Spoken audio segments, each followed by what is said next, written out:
strong, confident, and informed. Today's episode is a little different. We're going to still be talking about health, and we're still going to talk about fitness, and we're still talking about growth. But honestly, this episode started with a drive to the hairdresser. And somewhere along that drive, I realized that there was a lesson that was unfolding that had absolutely nothing to do with driving and everything to do with life, everything to do with growth, and everything to do with becoming the person you're trying to become. And if you've ever felt stuck, scared, overwhelmed, uncertain, or like you're waiting for the right time to move forward, this episode is for you. Something many people don't know about me is that when I was around 29 or 30 years old, I was involved in a fairly serious vehicle accident. I was driving my Jeep to work one winter morning. The roads looked okay. It had snowed, but the roads looked okay. Everything seemed normal. And then I hit black ice. In an instant, I lost control. The Jeep slid. I couldn't stop. And I ended up hitting a guardrail head on while crossing a bridge. Everything happened incredibly fast. And yet, at the same time, it felt like time completely slowed down. I remember sitting there in complete shock. The first thing I did was look down at my legs. I wanted to make sure that they weren't crushed, that I was okay. I remember looking down and feeling this overwhelming sense of relief when I realized that I was okay. Then almost immediately my thoughts shifted. I remember thanking God that my Jeep hadn't gone over the guardrail and into the river below. And then another thought hit me. What if another vehicle comes? What if somebody hits me from the side? I remember sitting there trying to process everything of what had just happened while my brain was moving 1,000,000 miles in an hour. And honestly, I still don't know how I managed it. But somehow I got the Jeep moving again. I drove the remaining 5 minutes to work. I walked into the office.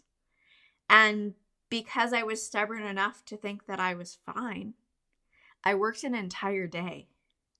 Looking back now, that's probably not what I should have done, but that's exactly what happened.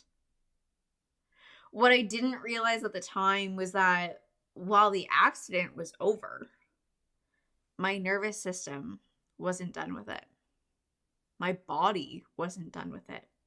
My brain wasn't done with it.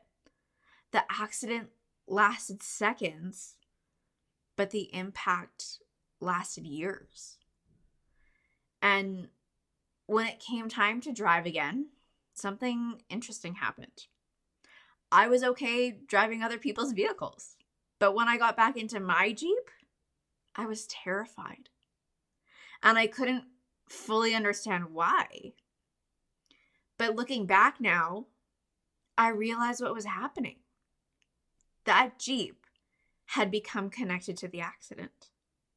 In my mind, it was the thing that had let me down. The thing that no longer felt safe.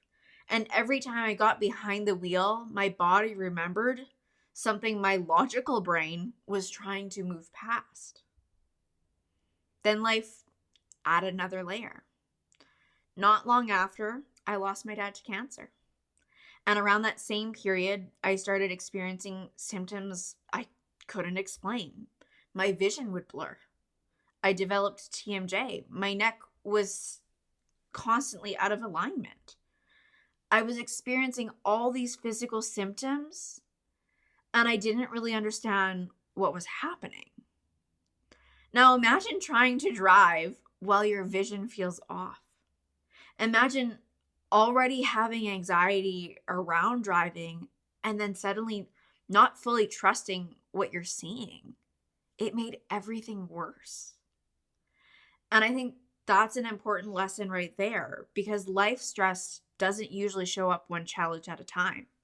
It stacks. One thing happens, then another, then another, then another. And before long, you're carrying far more than you realize.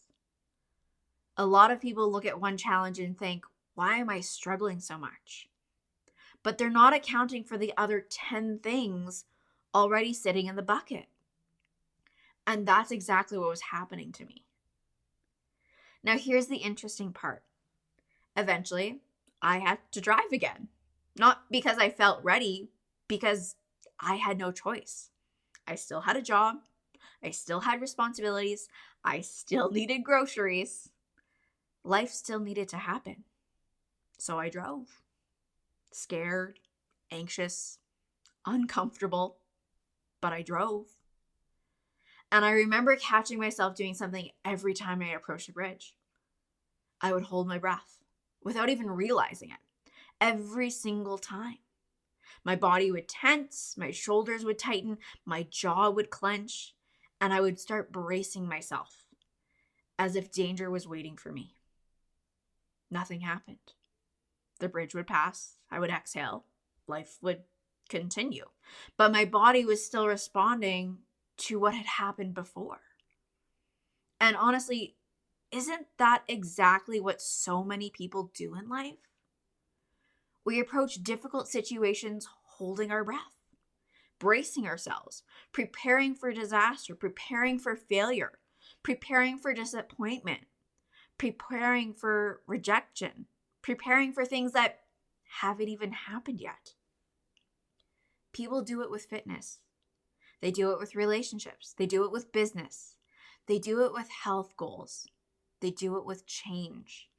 Because somewhere along the way, something happened that taught them to be cautious. Maybe they regained weight. Maybe they failed a diet. Maybe they got hurt. Or maybe they got judged. Maybe they started and stopped so many times, they've stopped trusting themselves.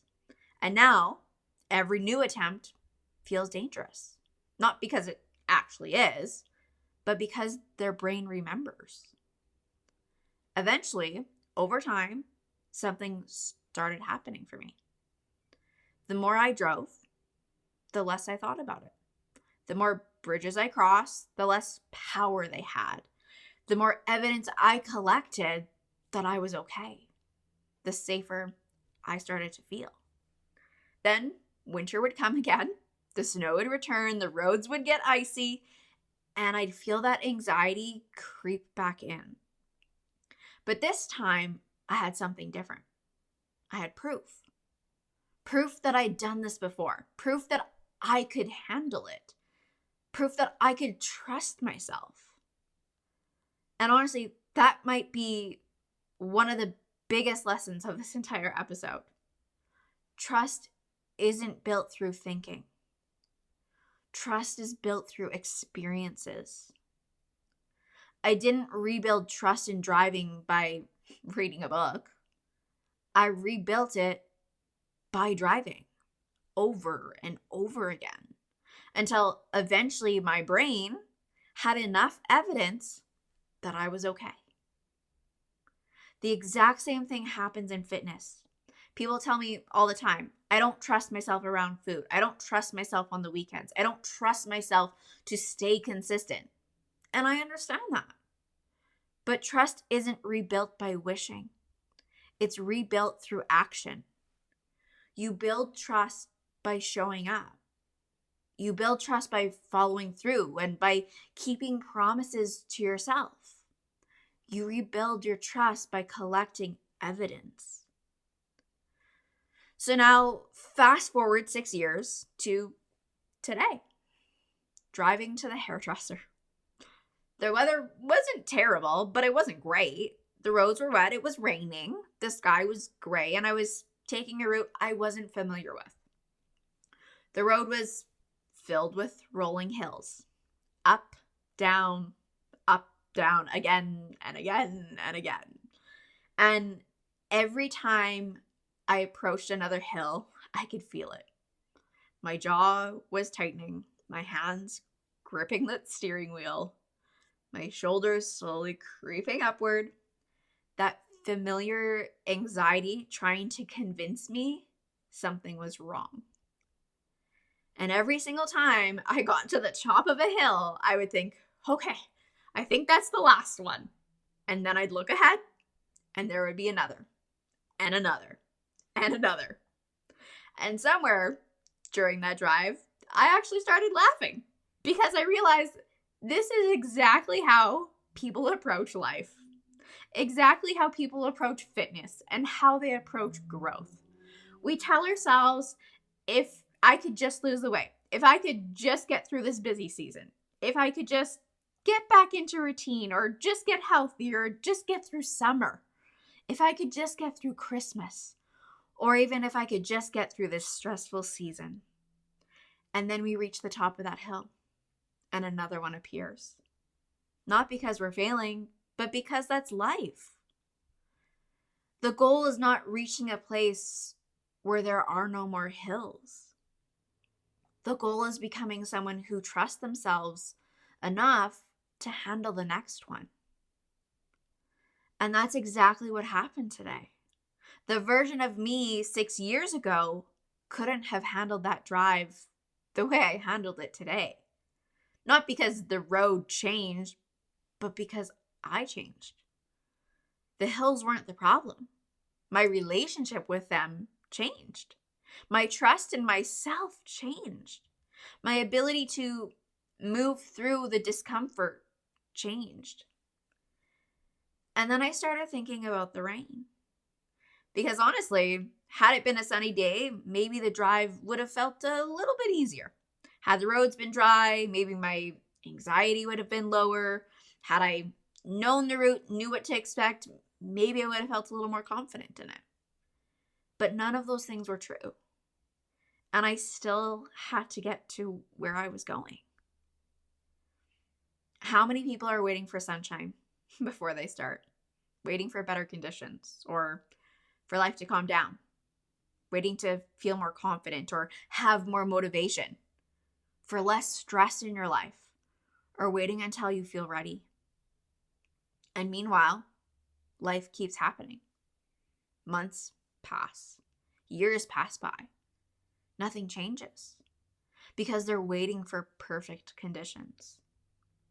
One of the hardest truths that I've had to learn is this: life doesn't stop happening so you can work on yourself. Life happens while you're working on yourself. The rain doesn't stop. The hills don't disappear. The challenges don't magically go away. You simply learn how to keep moving anyway. And that's where I think people misunderstand confidence. Because most people think confidence comes first. They think, when I feel confident, then I'll start. But that's not how confidence works. Confidence comes after. What gets you moving isn't confidence, it's willingness. It's self-trust. It's deciding to take the next step before you have all the answers. Because the entire drive today, I wasn't telling myself, don't be anxious. I wasn't trying to eliminate the fear I had. I was simply reminding myself, it's okay. You've done hard things before. You can do this, one hill at a time. And honestly, that's how I got through IVF. That's how I got through losing my dad. That's how I moved to Alberta. That's how I started my business, and that's how I launched my podcast. That's how I started teaching classes where nobody showed up. That's how I started running distances I never thought I'd run. None of those things happened because I felt fully ready. They happened because I kept taking the next step. And maybe that's the message somebody listening today needs. You don't need more confidence. You don't need perfect conditions. You don't need the rain to stop. You don't need every hill to disappear. You don't need to know exactly how everything is going to work out. You just need to take the next hill, then the next one, and the next one. Because eventually you'll look behind you and realize that you've already climbed mountains you once thought would stop you. Today's drive wasn't really about driving. It wasn't about the rain. It wasn't about the hills. It was a reminder. A reminder that courage isn't the absence of fear. It's continuing anyway. A reminder that self-trust is built one experience at a time. A reminder that growth doesn't happen when conditions are perfect. It happens when we choose to move forward despite imperfect conditions. So whatever hill you're facing right now, whatever challenge feels overwhelming, whatever part of your life you're waiting to feel ready for, I hope you remember this. You don't have to feel ready to move forward. You just have to be willing to take the next step and trust that you'll figure out the rest when you get there. If this episode hit home for you, I'd love to hear from you. Come message me on Instagram at DL Fitness Coaching and let me know what stood out. And if you're ready for support, you can find more details in the show notes. Thanks for being here, and I'll talk to you in the next